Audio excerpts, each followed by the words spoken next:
You're listening to the Concierge Coaches Show with Bruce Cameron and Wayne Fritz, only on LA Talk Radio.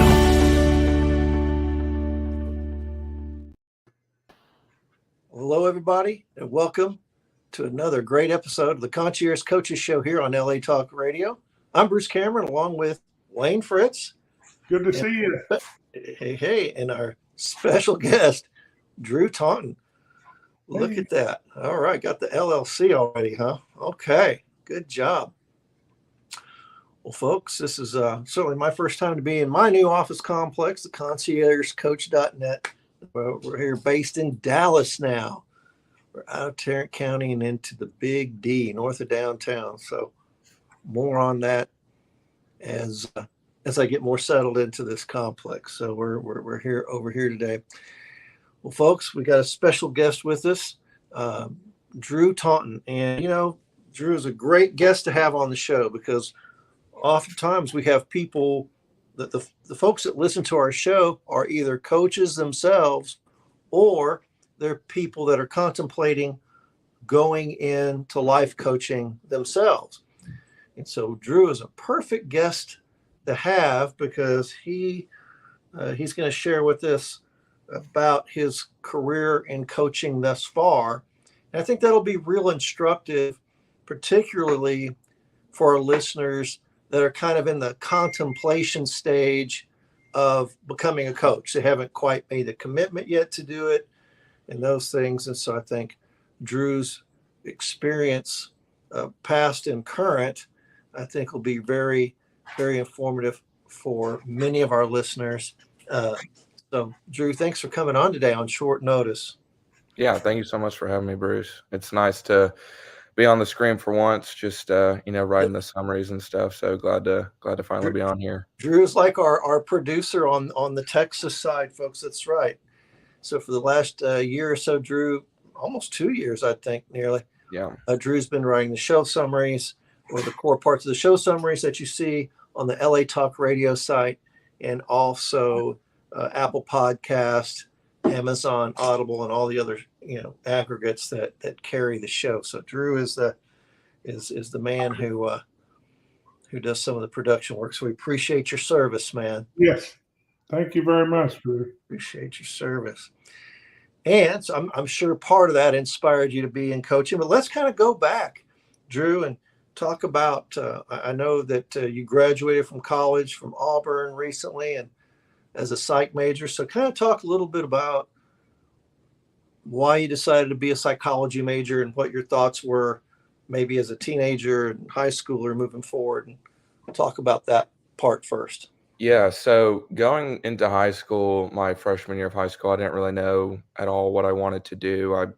I thought about potentially going down the medical field because I have a dad who's a surgeon and an oldest brother as well. So I thought about potentially going down that route. It was about my junior year where I started considering psychology, and kind of what brought that forward is I kind of just had a lot of stuff happen from freshman year to senior year of high school. And one thing that really helped me was just talking about, my issues or whatever with people and kind of listening to their stuff as well. I just found that very, very helpful for me, and it was helpful for them. And so I just kind of thought, I was like, okay, what can I do career-wise while I get to do that? And psychology popped up. And one thing that really helped me kind of really set on that, and there were 3 questions that I kind of used to get to that point. It was actually one of my oldest brothers who told me about it. So the first question is, can I use this to glorify God? And I think psychology is a great field. I know a lot of believers who are in that field. So for me, that's definitely the foundation for why I wanted to do it. And then the second question is, am I good at it? And I know I'm very, very new to the game, but I feel like I do have the tools to succeed in this field. I think I'm a good listener. I don't really judge anybody, based on what they say to me. I've always tried to be somebody that people can talk to and will listen and try to provide, some helpful advice and stuff like that. And then also the third and final one is, do I enjoy this? And for me, I've really enjoyed it. I've experienced both sides of it. I've I've done counseling before and life coaching from a client standpoint, and pursuing my career. I've had opportunity to talk to some people, and it's something that I really enjoy doing. And I think as I progress and start to see the fruits of the labor that I'm doing now, I think that'll also increase the enjoyment of it. So, Man, what brought me to the psych field. that's awesome, man. Yeah, great job. And sometimes I'm glad to see you kind of defending the psychology major. I mean, I myself was a psychology major, but in some of the Christian circles, psychology majors get a lot of crap for being psychology majors. If you're a Christian, like, what, or is that a secular degree? Are you gonna, you know what I mean? Are you gonna start, doing crazy stuff with crystals or something? I mean, not really, but no, there is room, absolutely room for folks who are Christian believers, have a great sanctified walk, and to be in the psychology realm, mental health realm. So, and I think you're going to be a great ambassador for that, moving forward. Yeah. So, good answer. I mean, that's just so true. I'm glad you brought that up. So now you went to Auburn University, you got your bachelor's degree, you did really good. 3.6, man, that's fantastic. Props to you. It just shows you how dedicated you were to finishing strong, and I believe you got your degree in a fairly timely manner, right? Did you get it in 4 type of thing, or? Yeah, so I actually graduated a semester early. Yeah. So Who does that? I think it was 120 credit hours, but I came in with, I think, about a semester's worth of credit hours because I took some dual credit classes my junior and senior year of high school. So that definitely paid off in the end. So yeah, I graduated this past December. That's great. Yeah. That's great. I'm thinking of, myself, I went from clinical psychology as a hardline clinical psychologist, evaluator, that type of guy with a licensed professional counseling license, and then a coach. And so I think it's going to be really great for you to kind of, you're kind of starting coaching and counseling at the same time. I mean, actually you'll be a little bit ahead on the coaching. But we'll talk about some of the things that you have done already that I think you've experienced working through the counseling practice here, that it's going to give you an edge on some of your peers in the counseling program that you're going through. So anyway, long story short, when you even it out, you're kind of doing both lines of thinking at the same time early in your career. So I think that's really special, man, that you're able to do that. Because you can ask Wayne, man, back in 2016, Wayne's helped me kind of unwind. Just kidding, Wayne. But, I've kind of unwound from a purely psychological perspective, and it's taken me a while to get acclimated to counseling and coaching. So, and I'm there, man. Don't get me wrong. You sure are. Yeah. Actually, Bruce, I think you were there before you ever became a life coach. Because I mean, you counseled me, and you were actually a life coach. Yeah, with a degree in counseling. Right. So, no, I appreciate. You're right. I kind of just have that. Well, but what it is there's a reason for that. You could go see a lot of counselors, but there wouldn't be a Bruce. It's like Drew said. He feels like he's got that good listening attitude. Yeah. You also have the personality, Bruce, that I think is a good personality to emulate if you're going to be a counselor. It's definitely a natural personality to have as a coach because people like you. It's very important. If you can get all the degrees in the world you want, but if people come to you once and they don't want to go back, that's not good. No.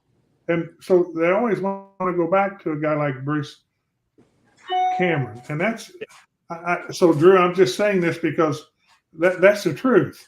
I mean, so you always want to keep that in mind. I've hired people in the sales field over 50 years, and they said, man, I can teach people so much. I've got so much knowledge. I said, hey, listen, that's not even the important thing. The important thing is, do they want you to come back?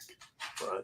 And that's they're not going to listen or take any advice or coaching or mentoring from anybody they don't like. Absolutely. So, and Drew has a great sense of humor. It might not avail itself today, but boy, he's got a quick wit. He's pretty dry, man. he hits me with some pretty good zingers. I'm like, oh God, okay. I thought I was the king Thanks, of Bruce. humor, but man, this guy's a. Well, Bruce is good. Bruce my got me into this, and I still haven't got it figured out because I haven't got it off a dead center, but I've used it a lot in what I do. Yeah. Because I think we're all coaches. To some degree, we are. Is absolutely.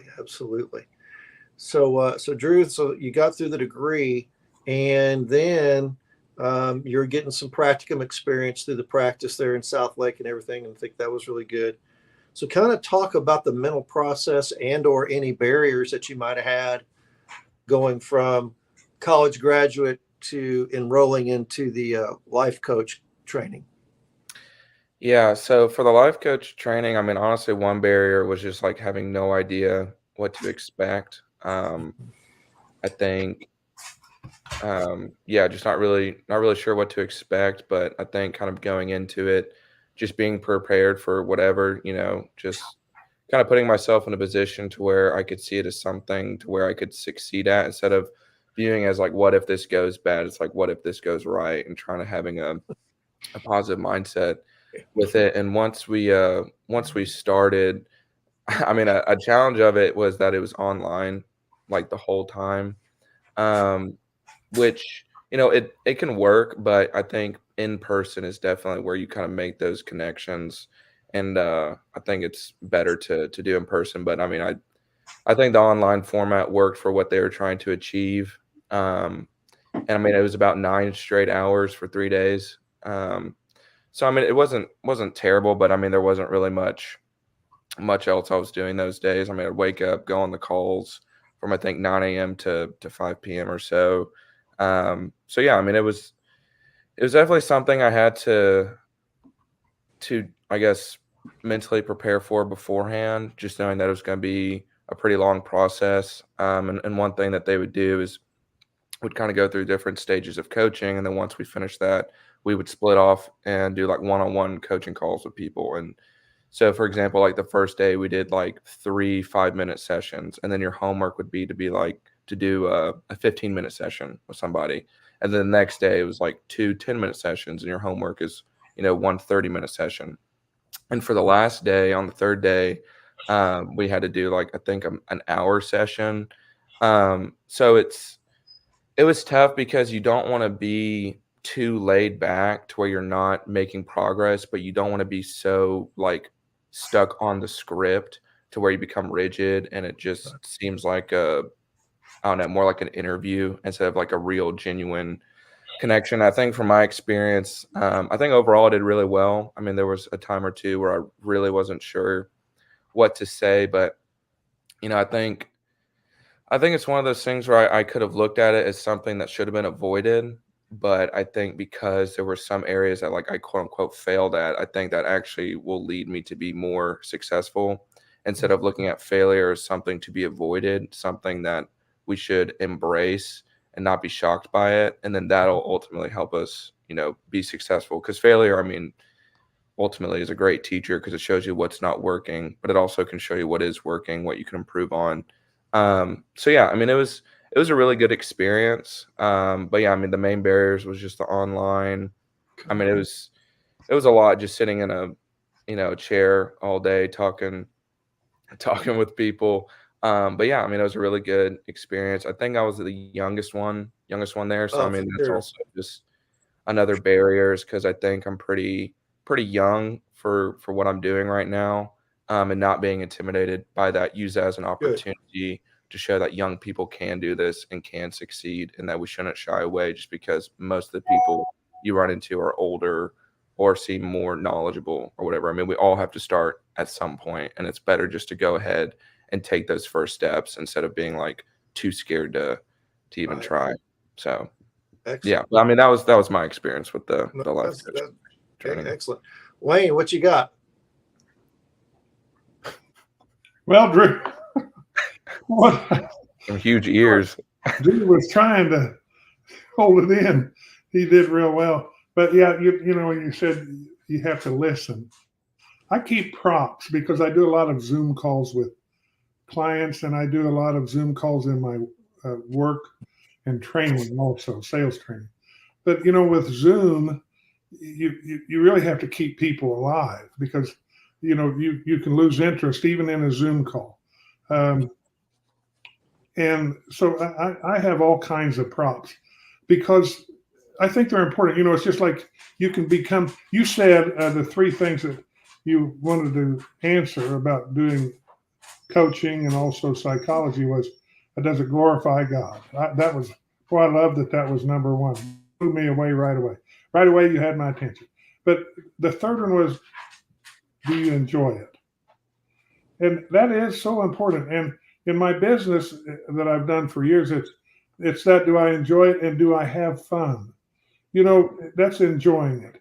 And when people come to us as a coach, or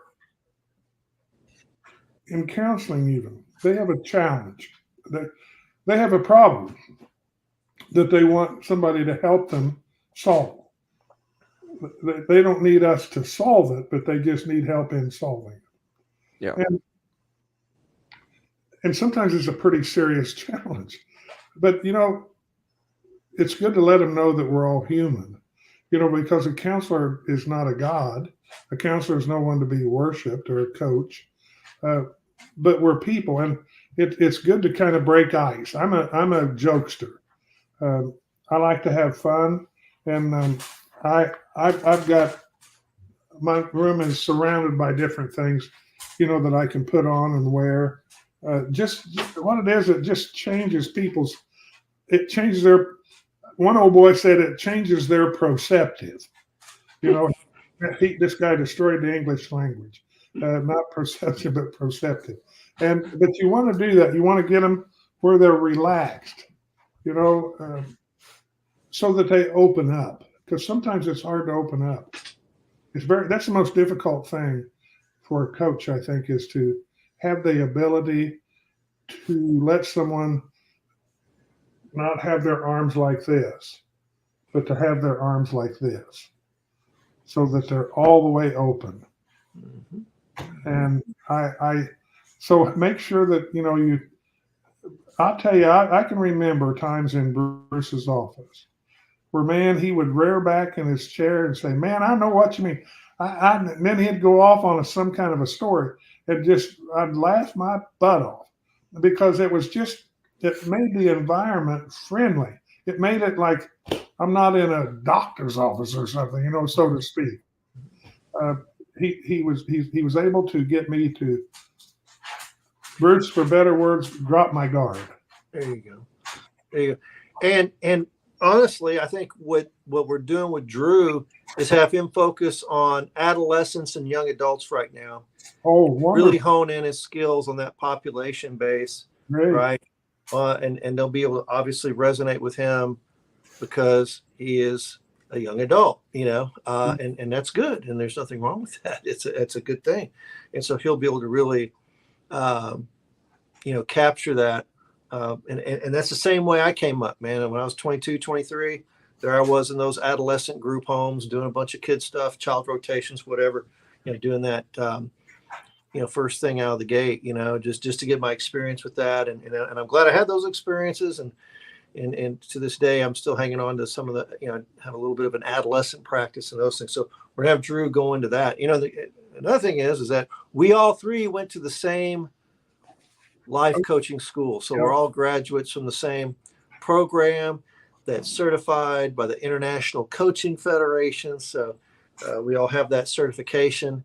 And so I like that continuity, that we all have the same certification from the same place, and that we're all pretty much on the same page. And so I do like that a lot. We have good teachers. That's a good place to go. And I was lucky. I did it in person here in Irving. Yeah, I did too. Yeah. Yeah, but I can appreciate 3 days online for 9 o'clock in the morning till the evening or something like that. That would yes. Holy, the mind can only absorb what the seat. It's totally worth it. Yeah, it's totally worth it. Totally worth it. I think it's the best thing. Yeah. And sliced bread. I wish if I got a commission for all the people that I've sent over the Yeah. three, I'd Yeah. be Well, rich. you even Um, but spoke with the one that I took. I'm such a believer, and I'm such a believer in that, And Well, but Drew, can I ask you a question? What so you're gonna work with adolescents or lean on that a lot. I think he is. that's what I said, Drew. Yeah. Drew. Oh yeah, Drew. Okay, yeah. And so I mean that's so perfect. I just think, yeah, because see me, the adolescent wouldn't most certainly want to listen to an old man like me. I'm from the wrong generation, but you, yeah, and that is such. I think today more than ever, especially with your relationship with God, I think more than ever, that's a great calling. Right. With the youth today. Man, I'm anxious to see your path. Because me too. And I'm, I don't know if I don't want to go too out in front, but I could see him in the vocational ministry. Same thing. You go, and he's going to go to Dallas Baptist, right? He's going to get there. He's going to have his master's in counseling from there. He wants to get the master's in divinity later. He can. Let's say he works in a church. He works as a, and the drill with these, Baptists or Baptist-like churches. They get that young guy who's fresh out of his master's. Where they put him in? Youth ministry. That's where they put those guys. They're not putting them out there in the hospital doing. I mean, maybe, but they're gonna put that guy in youth ministry, and then he's gonna be in the young adult ministry for college kids, and then Hey, Les, I'm gonna say something forward. Totally off subject. Speaking of the youth, Greg and Teddy every now and then go to a church in downtown Fort Worth. I can't remember the name of it, Bruce, but they said it's on the corner of Henderson and the main East and West Street, there by the courthouse. Mm-hmm. Belknap. Yeah, Belknap. And they said that place had over 800, 900 people in it. Wow. And he said they were all young people. Wow. Professionals, all in downtown Fort Worth. Yeah, they all live off of West 7th. Yeah, that area. Yeah. And that's pretty interesting. There you go in Fort Worth. 600 to 800 people in that church. Yeah. Yesterday morning, and they're all young people. Amen. Yeah, and just there's a message there. So there is. So yeah, I mean, so kind of he's at a good place at the right place, the right time, I think, and but nonetheless, right? He's marching through the steps, and with that said, being a good steward of our time here. So you went through the coaching, went through the coaching class. Now, did they devote any time as part of your coaching training toward building your own coaching practice? Did they do any business stuff or just a little module on that? Yes, sir, they did. They did that towards the end, and I don't remember it taking that much time. But yeah, they did talk about it at the end. So there was a little bit of a segment there. Okay. So that said is right. So now in your next phase after you went through the coaching class, what are some of the things you're doing now to build an awareness in your brand and all that? Yeah. So I mean, the first one that comes to mind is LinkedIn. That's something that I've had since going to Auburn. I took a class. I forgot exactly what it was called, but basically what it was about is, getting your name out there, making your resumes and cover letters and stuff like that. So I made a LinkedIn, and it's more up to date now. So kind of just putting my name out there and the services I provide.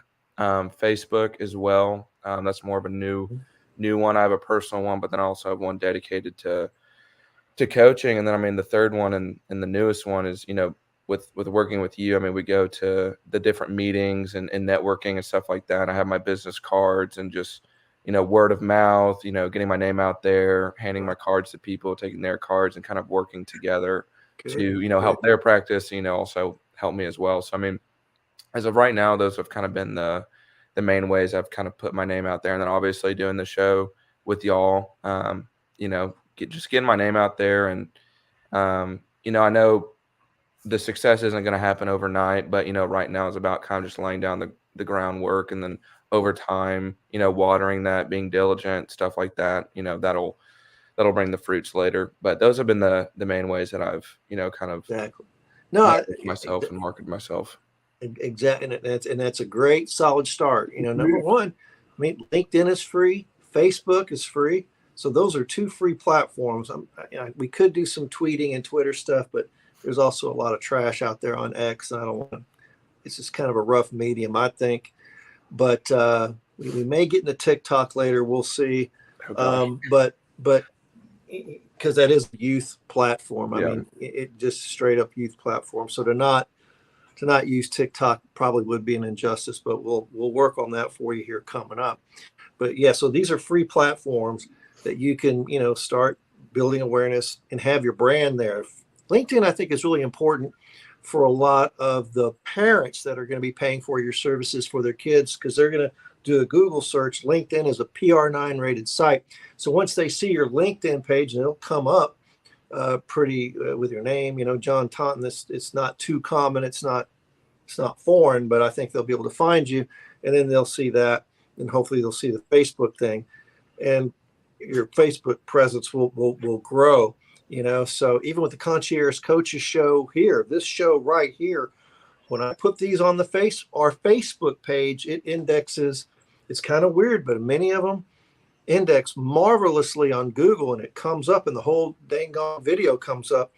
And I know some of Sam's, the great Sam, owner of the station, he'll have the show on YouTube as well, and that'll pick up as well. So these are things that'll build the brand and awareness. Also, when you do the show summary for this show, I'm going to have you put backlinks on the show summary to your LinkedIn and your Facebook account, so that'll sit there and talk about watering the plant. I mean, that'll sit there and grow and grow and grow as a function of time. And so that's going to index your name out there as a life coach here. That's why I wanted to jump on it and get you on the show. So now, the other point is that there's a lot of people that go through coaching school and they're terrible businessmen or businesswomen. Okay. And sadly, some of these people spent money on their coaching training, and then they left the field because they didn't do some of the things that you're doing and I'm doing and Wayne has done. I mean, Wayne, let's face it, Wayne was already a rock star. This is just a cherry on top for Wayne, but I enjoy this more than what I did all my life. Wayne was like Elvis, man. It's just a cherry on top for Wayne. But anyway, but you're gonna be, so we're showing you these things to do now, real time, so that maybe one day you'll be helping others become coaches or whatever. So Drew, you did bring up something about I dragged you and Brennan to a meeting of kind of Dallas area therapists. And so that was our big field day homework assignment there. So what was did you have some intrepidation, fears about that going in? Kind of talk about your experience before going to that meeting and during and after. Yeah. So I guess I tried to have the same mindset as going to the coaching thing, instead of focusing on like the what ifs in the negative way, what ifs in the positive light. And I think for me, just positive affirmations to myself, and almost in a way like kind of hyping myself up, because in college, I mean, going to different social events, and I think more so on the surface I'm more reserved, but once you get to know me, I'm very outspoken. But I think going to college, going to those social events and stuff like that, it kind of taught me to be able to handle being in those kind of situations. And I don't want to sound like arrogant or anything, but I was just trying to hype myself up. I was like, I played high school football, one of the best programs in Texas. I was able to handle that pressure. I'm like, this should be easy. But I was mostly just doing that to kind of put my mind mind at ease. I think going with you and Brandon also helped me as well. And one thing I really like about the people that I've met in this profession is they're just very laid back and are very understanding and very helpful and are curious about you and stuff. Like they're not trying to find an angle to make you feel bad about yourself or anything. So when I was talking to people, just making sure I had a good handshake, eye contact, asking about them, talking about the stuff that I do, and just just trying to be confident. I think having an outward appearance of confidence kind of makes people more drawn to you. So like not being slouched over, having your chest out, shoulders back, stuff like that. And I think because of my youth, like I want to take advantage of that. And I mean, for me, I haven't met a whole lot of people like me in this profession through college and just, through that meeting. So it's like, I want to take advantage of that. Not in a bad way, but just like, hey, like, I can be set apart from these people too. So it's like, come and, talk to me and have that confidence and stuff. And I think having that mindset got me through the door, but then also having the tools and the things that I've, practiced and stuff helped me carry those conversations. And then just everyone being really nice and kind and stuff, helped a lot. So that was kind of my mindset going into it. And I think it went really well. Yeah. So, I mean, that was kind of my mindset going into the meeting we had a couple Thursdays ago. Yeah. And we have another one coming this Thursday as a reminder. This Thursday. This one will be North Dallas, will be the North Dallas squad. Wayne, you're more than welcome to come. I know Wayne's real busy and it's out in Frisco. It's a therapist group. I'd love to. All right. Well, then I'll put you in on the action here where the restaurant is, and it's at an old not an old Mexican restaurant, but kind of a solid Mexican restaurant, kind of like Joe T. Garcia's is in Fort Worth, but like in Frisco, different place. I got you. La Hacienda, whatever. Sounds good. So anyhow, that'd be good, man. We'd we'd cover the whole map there with all of us there. Yeah. Yeah, I think you did a really good job, and yeah, you were the youngest guy in there, but you also, I think you carried yourself, the way you carried yourself, like you said, I think it made a huge difference. I'd like to say there was 1, 2, 3, probably 5 other people in that meeting that couldn't hold a candle to you the way you carried yourself, if you know what I mean.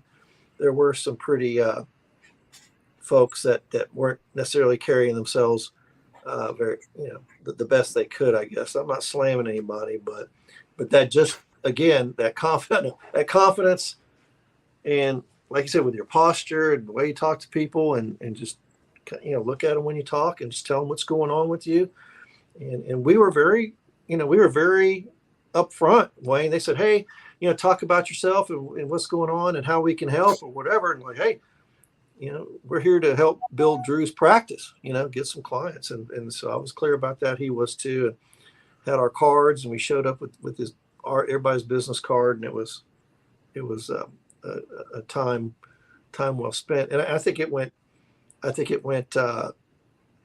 very, very well. So, so that's good. Sure. So afterwards, did you think like, okay, that wasn't so bad? I mean, when you're walking out of the building, how'd you feel then? Yeah, no, I felt good about it. I mean, I remember I talked to you, right as it was ending and stuff. But yeah, no, I felt good about it. One thing that kind of stuck out to me was just how quick the time went, because I know you wanted to be there for about a couple hours or so. I was like, dang, like I hope I have enough to say, or that I'm not like looking at the clock. And I mean, that wasn't something I was worried about at all. I felt like it went really quick, which I think is usually a sign that things went well. And it was one of those things where I want to do more and get better at that. I mean, I think there's always going to be a part of me that's a little nervous to do that, just because I'm not the most extroverted person in the world. But once I get comfortable, I think, right. I think it can go really well. And, right. I enjoy talking to people just about their practices and stuff like that. So it's one of those things where it's like, I'm nervous, but once I do it, it's like, I'm glad I did it, and I look forward to doing it again so I can continue to improve. Yeah, especially at those functions. I mean, those, people are going to want to talk about themselves. So I think it's a great strategy to say, to take the lead. Well, tell me about, hey, well, tell me about your practice. What do you do? Who do you see? Oh, great. Where are you guys located at? Oh, okay. Where do you get a lot of your clients from? Okay, well, maybe I can, and it's true. Maybe we can refer. There was this a young lady, well, young by my standards, older than you, but she was an LPC associate building a private practice, and I think a lot of it was females, right? So Yeah. that'll be a great resource to refer some of the females that might be approaching. So, so that was good, man. And again, so that's going to be part of the deal. We're going to have hopefully the Dallas main, and then we'll have the North Dallas, and then there's going to be fusion speakers. Ray and I had registered Drew and I to give a talk on counseling and coaching in a concurrent model for a conference, an adolescent conference that'll be in October. So we'll see if we get selected. But I wrote it up like it was a clinical abstract, so I'm excited about that. Cool. And then lastly, if I've been toying with the idea of the North Dallas Chamber of Commerce, right on the edge. Yeah, Royal and 75-ish. So we're in the south part of North Dallas. So that might be something that we do, and I'm still contemplating that. So just and why am I so focused on that is because in the beginning of your practice, a lot of those first hours in sweat is toward marketing, right? So the more you can do yourself, the more you're saving money, right? A lot of people will go and buy Facebook ads and Google ad spend, and they will spend tens of thousands of dollars, and it may or may not produce, So I think what we're doing, some old school free meet and greet, shaking hands, right? It's what in the direct sales business we call NDA, neighborhood direct approach. Well, I'm taking a page out of Wayne's playbook, setting up those meetings, but we're going in reverse, Yep. we're going to other people's meetings, I'll tell you what, though, Rotary, that's how all those kind of civic things, giving back to the community, being a part of that really does nothing but help. And Bruce, you're right. Advertising, you might not, but I'll tell you, word of mouth, going out there, being humble, shaking hands, giving that good handshake, like you said, Drew, and being able to meet and greet people in I always say in a humble manner, because we always want to be humble and not greater than thou. And that's the way you sounded like when you went to that meeting last week. So that if you just keep doing that stuff, I'll tell you what, I started doing something about 18 months ago. And Bruce, I've said this to you before, but it's amazing. Next time you go in a grocery store or into church or anywhere you go where anybody's got a name badge on, I want you to try this, Drew. Just look at them and see their name and then say, hey, Connie, can I ask you a question? And she'll say, yeah. You say, has anybody today told you that you are awesome? And man, I'm going to tell you, watch the reaction. You'll get more than you give. You'll get no, but thank you very much. I've had people cry because they didn't have anybody. They lost it. One lady actually lost it. She needed that said to her. Yeah. I couldn't believe it. And you never know, but you make people's day, especially a cashier. That's all they do all day is beep, beep, beep, beep, beep. And they don't even look up. Right. You ask them, I say, no one has, but I needed that. Thank you. And the gift you get back is absolutely amazing. So I've gotten in a habit. I do that everywhere I go. And I did it as a test to teach people how to book. In other words, get appointments. So if you get good at that, then you can walk up to somebody, I call it the 3-foot rule, and you can say, hi there. Can I ask you a question? Always, yes. Can I ask you a question? And in my business, I say, let me ask you a question. Do you ever eat? And that's the reply I get. Usually it's in a laughing manner. Of course, well, I've asked that question to a lot of people, and I've never found anybody yet that didn't eat. So, well, the reason I'm asking you is because I work for a company that we give away free dinners. And they've given me 10 to give away this week. I've already given away 7. I got 3 more to give away. If they just give you one, would you eat it? And I get into their house to cook them a dinner. And I'm just laughing and joking all the way. And they don't even know my company name. I don't tell them the company name because I just want to get in and cook. Then I'll do all the other stuff. But you could also say, "Hi there, can I ask you a question?" Yeah. Do you know what a life coach is? Have you ever? Honestly, most people probably say no. They probably will. Well, I'm glad you said that. That's what I do. I've always wanted to help people. Do you like helping people? Yep. Sure. I've always wanted to do that, and I had a very good friend of mine who's a psychologist talked me into going to a class and get certified as a life coach. I want to give you my card. If you ever need anybody to talk to her, maybe figure something out or just find out what's going on, please feel free to give me a call, okay? You come up with a little deal, but what you're doing is you're prospecting. Right. And you bought those cards 500 or 1,000 or 5,000 at a time. And there's a guy named Joe Girard. Now, he wrote a book called The Greatest Salesman. I think he used to go around giving talks. He was the #1 salesperson in the United States in the car business. He was number one. Very famous. I saw him at a convention one time. And he would go to ball games and he would take boxes of business cards and walk around there in the port and walk up to a section and just throw the cards out over the people. His name got out everywhere. He'd just throw these cards, business cards. Come see BR 549. Excuse me. We need to try that, Bruce. Go to a Carroll game and chunk our cards. Yeah, but I'm just saying, of course, this was a car business, it had Chevrolet on it. But I'm just saying advertising, get your name out there, and brag that you can brag a little bit on a card because that's not coming out of your mouth. Mm-hmm. Right. The greatest life coach ever to be born on this earth. God bless and pass the biscuits. You really build it up because you're not saying it out of your mouth. Out of your mouth, you're very humble. Anyway, that's you've had Wayne Fritz for the day. That's enough.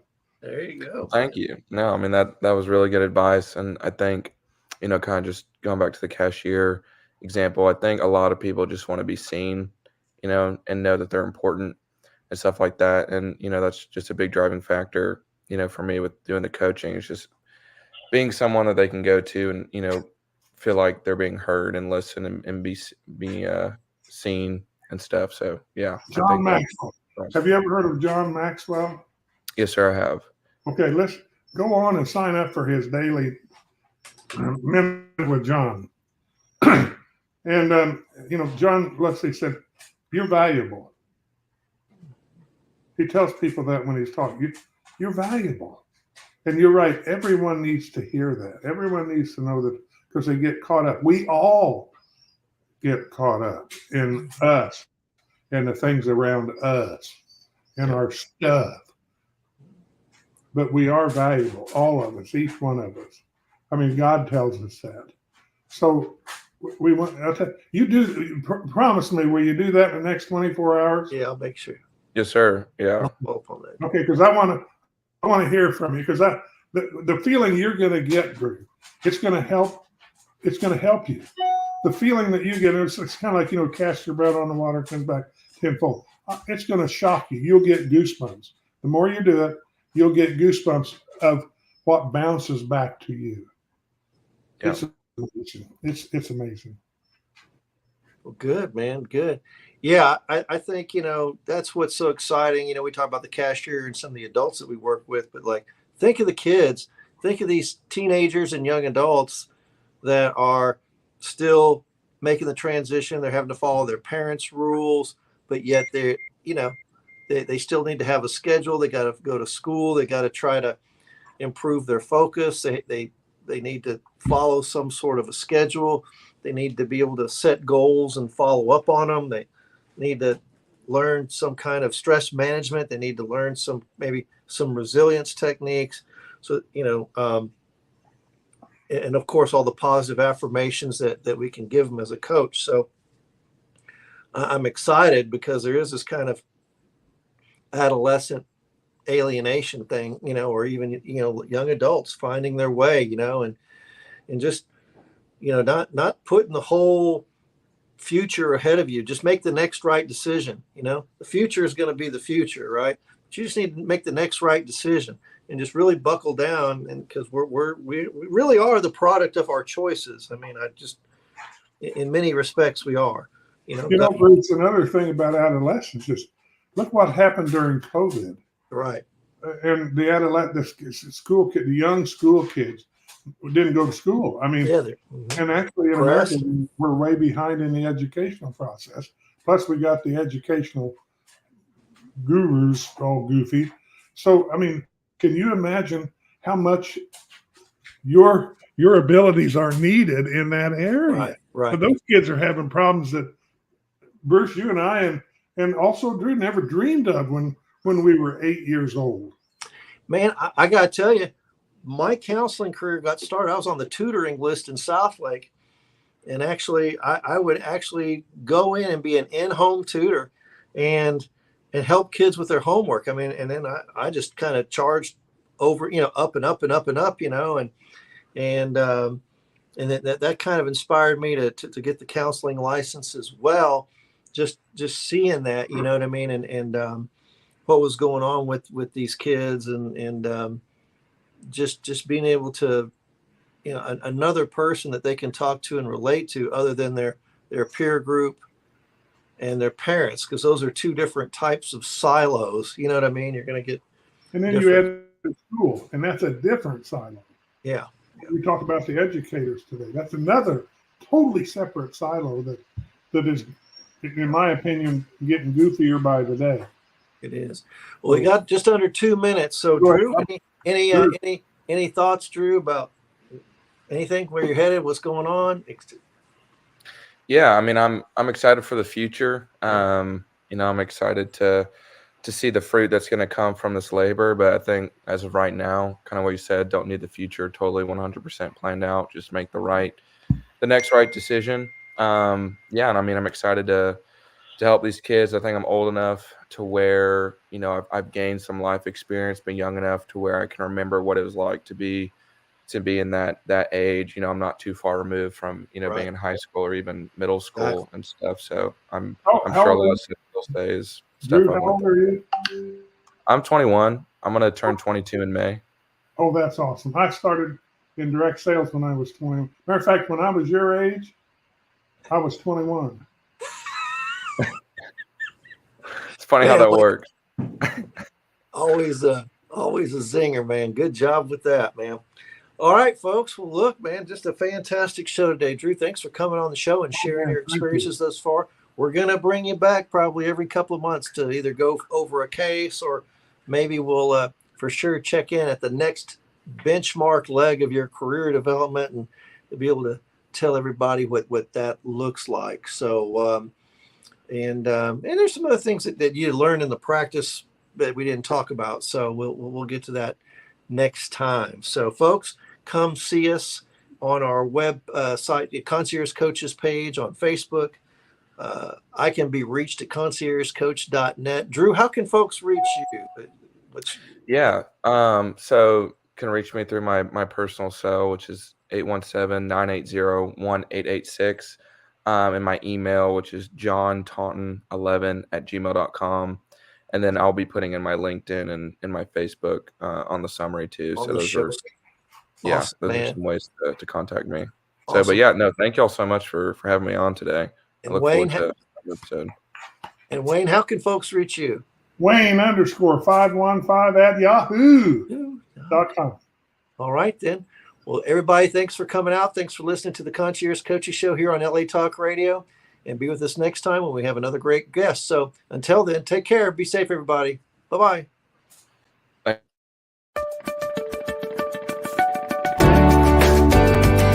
You're listening to the Concierge Coaches Show with Bruce Cameron and Wayne Fritz, only on LA Talk Radio.